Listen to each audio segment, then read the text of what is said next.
week's Torah portion is a tough one to read. Much of the Parsha focuses on a strange skin ailment called tzara'at, often translated as leprosy, that makes one ritually impure. It is not easy to find meaning in biblical verses about a disgusting skin disease. But in our present moment, as we continue to struggle through living in a pandemic, one element of our Parsha hits closer to home than ever before. The fact that a person that the Kohanim, or the priests, have diagnosed with tzara'at must quarantine outside the camp until the priests deem them able to return. Whereas in earlier years, we used to read this Parsha and think that quarantine sounded positively medieval, today we've all experienced it for ourselves. We all understand that good public health policy requires the removal of the contagious person from society for the duration of their contagion. But what kind of disease is tzara'at?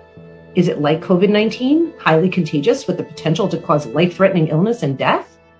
Well, not exactly. The rabbis interpret tzara'at as being a physical manifestation of a spiritual illness, the illness of speaking evil of others. Knowing what we know today about the mind-body connection, we can understand how allowing one's mind to be overtaken by bile and hatred could lead to becoming physically ill. But why quarantine a person for speaking evil?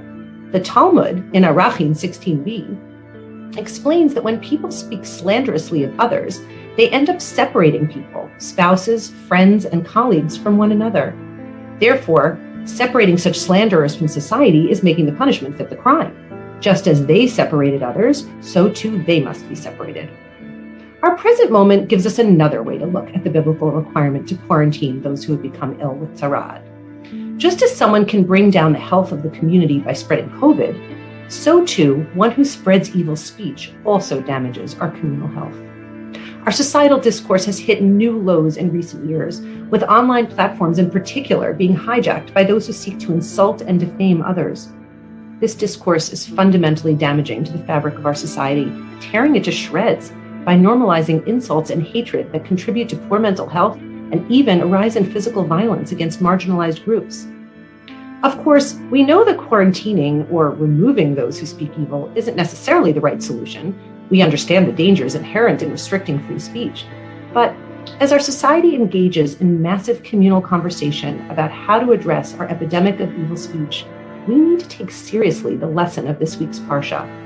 Hate speech is dangerous, not only to the speaker and his or her victims, but to our society as a whole. Shabbat Shalom.